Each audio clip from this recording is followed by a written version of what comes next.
పట్టుబడ్డటువంటి నకిలీ liquor factory చూసి అందరూ కూడా విస్తుపోయారు. ఆ నకిలీ లిక్కర్ ఫ్యాక్టరీలో యంత్రాలు,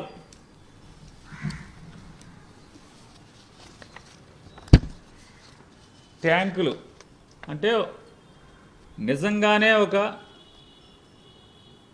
మామూలు లైసెన్స్డ్ డిస్టిలరీ ఎంత గొప్పగా నడుపుతారో అంత గొప్పగానే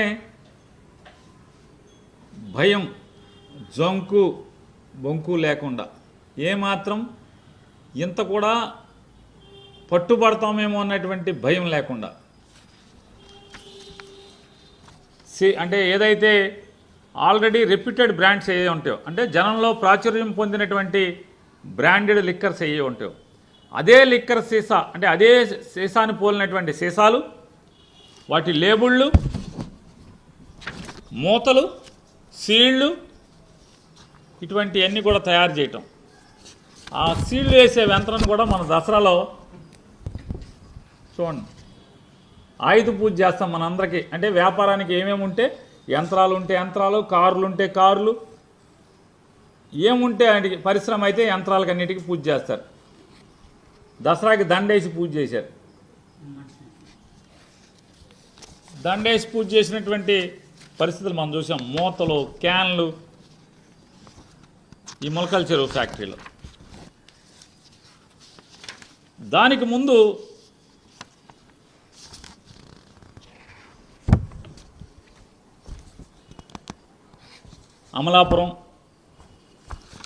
అమలాపురంలో ఎవరైనా అంటే ముసుగేసిన వాళ్ళందరూ కూడా తెలుగుదేశం నాయకులే. పట్టుపడ్డాయి చూసారా? ఇక్కడ ఫ్యాక్టరీ లేదు కానీ సీసాలు, సరుకు, అంటే బాటిలింగ్ యూనిట్, అంటే మ్యానుఫ్యాక్చరింగ్ యూనిట్ లేదు, బాటిలింగ్ యూనిట్లు, అంటే ఫ్రాంచైజీలు ఇచ్చేశారనమాట. ఇదిగో సరుకు తయారు చేసేసి ఉంది. ఇది నెల్లూరు జిల్లా అనకాపల్లిలో, అంటే అనకాపల్లి జిల్లా పరవాడలో.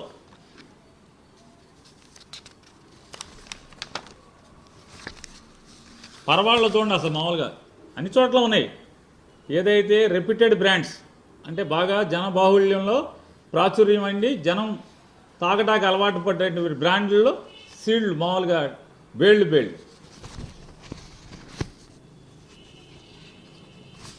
ప్లాస్టిక్ బాటిళ్ళు, అదే షేపు, అదే సైజు, అదే డిజైను. మళ్ళీ తాగే వాళ్ళకి అనుమానం రాకూడదు కదా. పరవాడలో వీరు అంటే ఫ్రాంచైజీ ఓనరు రుత్తుల రాము గారు. ఇది రాము గారికి మాత్రమే సంబంధం, కానీ పక్కనున్న ఫోటో దిగిన ఆయనకి అసలు లింకు లేదంట. అలాగే ఏలూరు, ఇంకా అన్ని ఫోటోలు ఉన్నాయి. ఏలూరులో పట్టుబడింది, రేపల్లెలో పట్టుబడింది. ఏది ఫ్రాంచైజీ సెంటర్లు ఏలూరు, రేపల్లె, అమలాపురం, పాలకొల్లు, ఇలా అన్ని చోట్ల పట్టుబడి. ఇవన్నీ కూడా ఫ్రాంచైజీ సెంటర్లు పట్టుకోగా ములకలపల్లిలో పెద్ద ఫ్యాక్టరీ, మద్యం తయారీ. ఎక్సైజ్ అధికారులు కూడా విస్తుపోయేటువంటి రీతిలో అక్కడి నుంచి తీగ లాగితే బెజవాడ ఇబ్రహీంపట్నంలో డొంక కదిలిన పరిస్థితి. అక్కడి నుంచి ఇక్కడ లాగి ఇక్కడ పట్టుకున్నారు. ఇక్కడ కూడా ఎక్సైజ్ అధికారులు విసుగుపోయారు. ఏంట్రా బాబు, ఉద్యోగం వచ్చాక ఎప్పుడు చూడలేదు, సారా ఉద్యోగంలోకి వచ్చాక, ప్రొఫెషన్ ఉద్యోగంలోకి వచ్చాక ఈ స్థాయిలో కూడా ఇట్లా కూడా చేస్తున్నారా? మనం ఏదో ఇళ్ళ వ్యాపారం చేసుకున్నారు, మమ్మల్ని కళ్ళు మూసుకోమన్నారు అంటే ఏంటో అనుకున్నాం. ఏమన్నా నాన్ డ్యూటీ పెయిడ్ చేస్తున్నారా, లేకపోతే ఇంక ఇట్లాంటి పక్క రాష్ట్రం నుంచి తెస్తున్నారు అనుకున్నాం. కానీ అసలు వీళ్ళే తయారు చేసేస్తున్నారని మనం అనుకోలేదు. మీరు మా వాళ్ళ జోలికి వెళ్ళబాకండి, మా కళ్ళు మూసుకోండి, మా వాళ్ళు వ్యాపారాలు చేసుకుంటారు, వాళ్ళ జోలికి వెళ్ళబాకండి అని చెప్తుంటే సర్లే సావని ఎందుకులే మనకి మళ్ళీ రేపు నుంచి కాల్చుకు తింటారు, వేధిస్తారు, ఏసీబీలు అంటారు, ఇవి అంటారని ఎవడగాడు భయంతో చచ్చున్నాం. చీరా ఏంటయా అంటే వాటాల కోసం కుమ్ములాటలో పట్టించినటువంటి వైనం ఇది. తెలుగుదేశం వాళ్ళే వాటాలు పంచుకోవటంలో తేడాలు వచ్చి పట్టించినటువంటి వైనం ఈ ఫ్యాక్టరీలు కానీ ఇవన్నీ చూస్తున్నాం. ఈ నకిలీ మద్యం ఫ్యాక్టరీలు అన్నీ కూడా పట్టుబడి వరుసనే రేపల్లె, అమలాపురం, పాలకొల్లు, ఏలూరు, పరవాడ ఇట్లా అన్ని చోట్ల టపా టపా టపా టపా టపా ఫ్రాంచైజీల సెంటర్లు పట్టుకుంటే చివరి ఫ్యాక్టరీలు పట్టేసుకుంటే ఒక్కడంటే ఒకడు తేలి పుట్టిన దొంగల్లాగా సారా మంత్రి కానీ లేదా ఇది ఎక్కడైతే సరుకు దొంగ సరుకు అంటే నకిలీ మద్యం ఫ్యాక్టరీలు, నకిలీ మద్యం ఫ్రాంచైజీలు పట్టుబడియో ఆ పట్టుబడిన చోట ఆ జిల్లా మంత్రి కానీ ప్రభుత్వాన్ని నడుపుతున్నటువంటి ఆ జిల్లా మంత్రి కానీ ఎవడు అసలు క్విక్ కేక్ మంటలేదు, మాట్లాడట్లేదు, దాని మీద స్టేట్మెంట్ ఇవ్వట్లేదు, అసలు ఏం చర్యలు తీసుకోవాలని కూడా ఎవడో మాట్లాడతలేదు. ఇంత పెద్ద ఎత్తున రాష్ట్రం విస్తుపోయేట్టుగా అసలు ప్రపంచం విస్తుపోయేట్టుగా ఈ నకిలీ సారా ఫ్యాక్టరీలు దొరకంగానే సారా మంత్రి ఎక్కడ క్విక్ కేక్ మండలం అడ్రస్ లేడు, లేదా ప్రతిదానికి ట్విట్టర్లోకి వచ్చి కుయ్యమని చెప్పని శబ్దం చేసేటువంటి నారా లోకేష్ పెట్ట కూడా కుయ్యకి మంటల. వాళ్ళ నాన్నగారు కూడా మామూలుగా గంటకోసారి మైక్ పట్టుకుంటాడు. ఆయన అసలు మైక్ పట్టుకున్న పాపాన పోల మైక్ పట్టుకుంటే ఇది అడుగుతారేమో, ఇది చెప్పాలేమని. అందరూ తేలి కుట్టిన దొంగలాగా దొంగలు అక్కడే గప్చుప్, ఎవడు మాట్లాడట్లా. అంటే ఈ రాష్ట్రంలో ఇంత పెద్ద ఎత్తున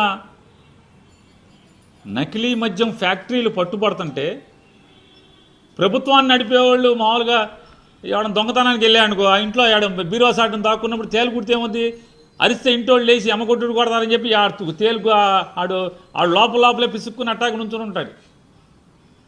వీళ్ళ పరిస్థితి కూడా అదే చందాన ఎవడు క్విక్ కేక్ మంటల మెల్లగా ఏం చేశారు, ఈ కేసుని ఒక్కొక్కటి అది రేపల్లిలో దొరికిన ఫ్రాంచైజీ కానీ, లేదా ఏలూరు కానీ, పాలకొల్లు కానీ, లేదా అమలాపురం కానీ, లేదా పరవాడ కానీ, ఇట్లా ఎక్కడ దొరికినా కూడా అన్ని చోట్ల కూడా కేసును ముగించేసి తాత్కాలికంగా ఎవడొకడి మీద కేసు పెట్టేసేసి అక్కడితో ఛార్జ్షీట్ క్లోజ్, అన్ని టప క్లోజ్, విచారణ ముగించేస్తారు. ఇంకో గమ్మత్ ఏంటంటే వైఎస్ఆర్ కాంగ్రెస్ పార్టీ కార్యకర్తలు ఒక పోస్ట్ పెడితే వెంటనే ఆడు ఫోన్ లాగేసుకుంటున్నారు పోలీసులు, నోటీసులు ఇస్తున్నారు. వైఎస్ఆర్ కాంగ్రెస్ పార్టీలో ఏ కేసులో ఎఫ్ఐఆర్లో ఉన్నటువంటి ముద్దాయి ఎవరి దగ్గరికి వెళ్ళినా వాళ్ళ ఇంట్లో ఉన్న ఫోన్లన్నీ తెచ్చేసుకుంటున్నారు పోలీసులు. నోటీసులు ఇస్తున్నారు, మీ ఫోన్ మాకు కావాలి పట్టరండి, మీ ఫోన్ పట్టరండి అని. ప్రతి వాళ్ళకి వైఎస్ఆర్ కాంగ్రెస్ పార్టీలో ఎవరు పట్టుకున్నా సరే అది సోషల్ మీడియా పోస్టా, కొట్లాట కేసా, లేదా మమ్మల్ని కొడితే మా మీదే కేసు పెట్టే మమ్మల్ని కొట్టి మా మీద కేసు పెట్టి మా ఫోన్ తీసుకెళ్తారు.